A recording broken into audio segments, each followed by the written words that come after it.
1 second here, just putting some things down. For all the people on Twitter who think I open a Coke can just because I have to, I don't. I like Coke.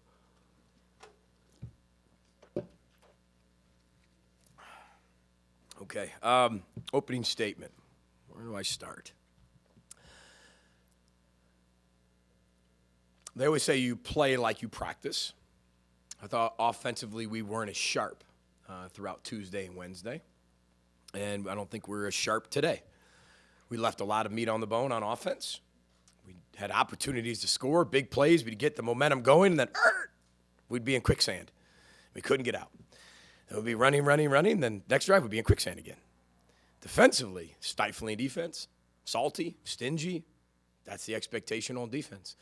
Got a lot more younger guys on offense than we do defense, and you can see them molding, not molding, having that type of confidence balance, failing his growth.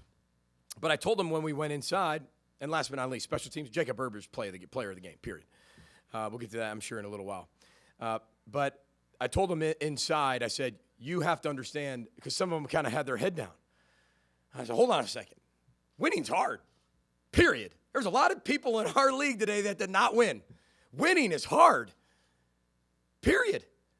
And when you know a team comes in after winning by 23 points and they have a little disappointment in them, you know you got a special group of people. And that's what I told them. I said, what was your expectation? Who do you think you are? We won. Let's be excited for 24 hours. Then tomorrow we'll put our big boy pants back on, put our leather skin vest on, and we're going to get coached. And we're going to find out how much better we can be. Because we will get better from this game to the next game. But when you win and we have multiple opportunities to score way more points, it's our own fault. Our back goes the wrong way to pick up a protection. The ball gets tipped. We fumble another ball. But these are part of those things. Remember I told you a long time ago. I said, we will fail and we will fail a lot. And failing is necessary to have success. See the catch? This was one of those times offensively. And it's coming. It's not like, it's like a radar. You can see it coming. You just don't know when it's going to hit. When it hits, how are we going to respond to it? So I'm proud of our team. I'm proud of our effort. I'm proud of the win. I'm proud of their failing. We've got a lot of work to do tomorrow. I'm proud to be their coach. Can't wait to coach them. Just can't touch them now for 24 hours. But then right when we get that, bang, we're going to get coaching again. It's going to be great. But they're very, very hungry to know how they can continue to get better. So with that said, I'll open up for questions. How can you describe the type of game Johnson had today?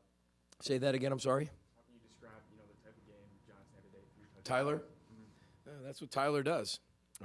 Tyler was 9 catches, 133 yards, 3 touchdowns. We need him to do that. We also need the other guys to contribute that way as well. Sometimes they got their opportunity. We didn't make a play. Sometimes we had them open and we got sacked. Sometimes we had them open and it was a breakdown in protection.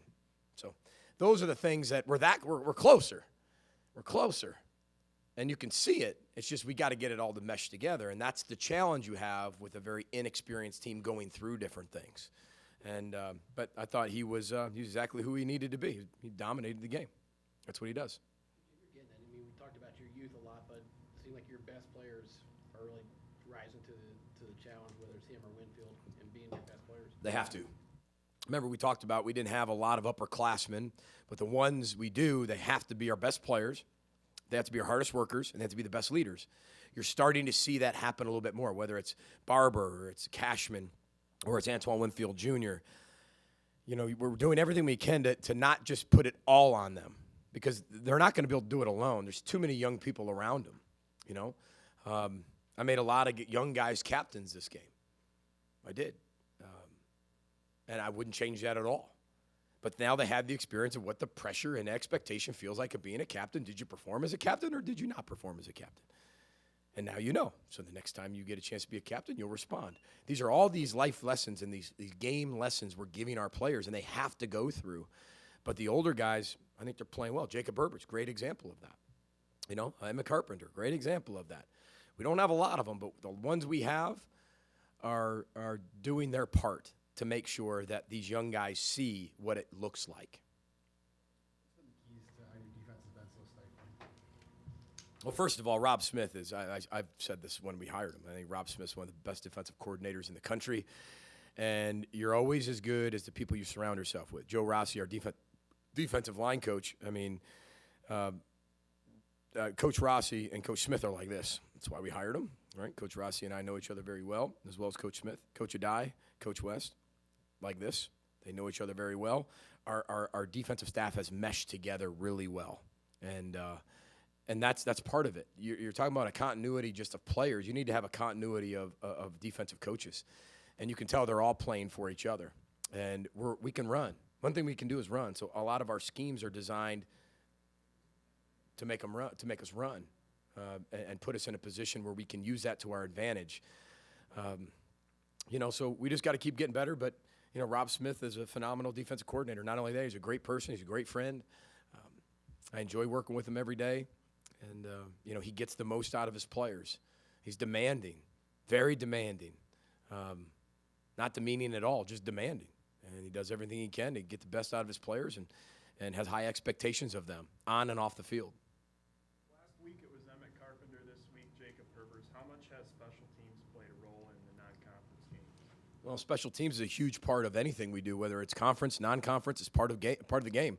We spend a ton of time on special teams. Rob Wenger, again, I'll say this. I think he's the best special teams coordinator I've ever been around, NFL or collegiate. He just spends so much time on his system.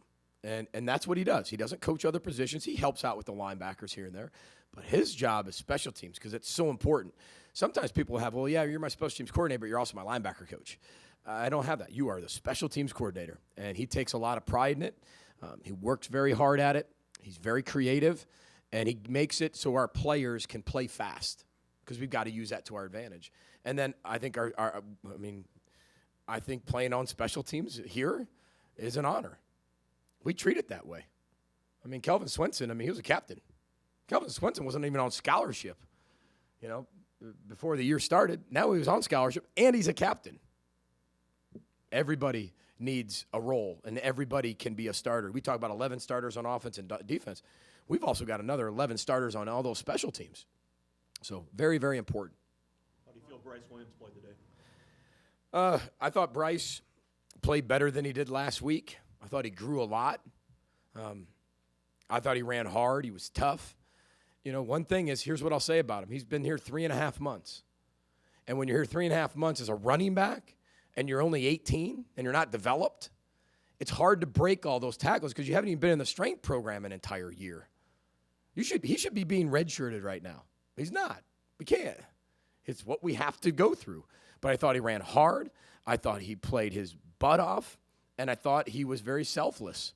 And he made some huge plays in some huge instances. And he also fumbled the football. So he failed. He grew. He had success. He grew. That's what he's going to have to continue to do. Get Mohammed Ibrahim back next week. He was cleared. Could have played him. But again, when players are cleared, that's one thing. That's the training staff's decision. They have their own, I don't have any say whether a kid plays or not. But when I get a clearance, cleared for takeoff, you can play him. I look at the kid and I ask him, I said, you ready? And when I kind of get like, yeah, absolutely.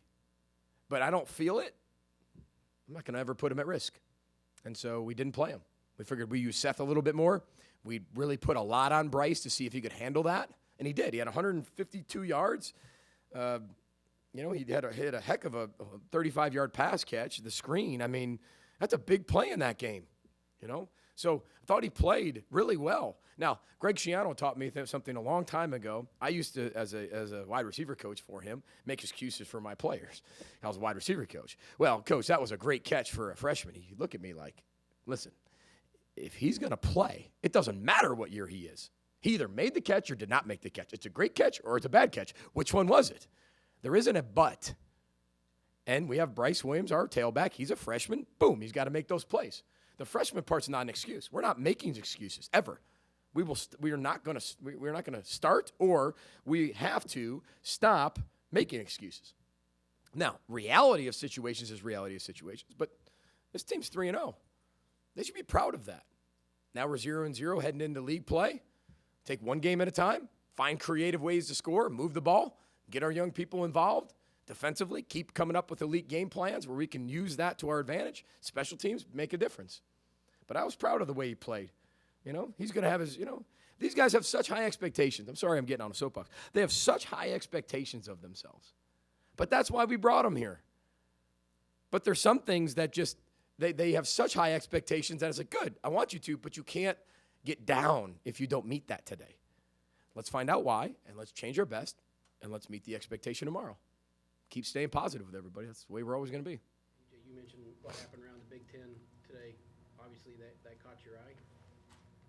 I was told that as we walked off the field. So other people tell me those things. Nothing caught my eye, but I was told that. I'm a coach. I'm a fan.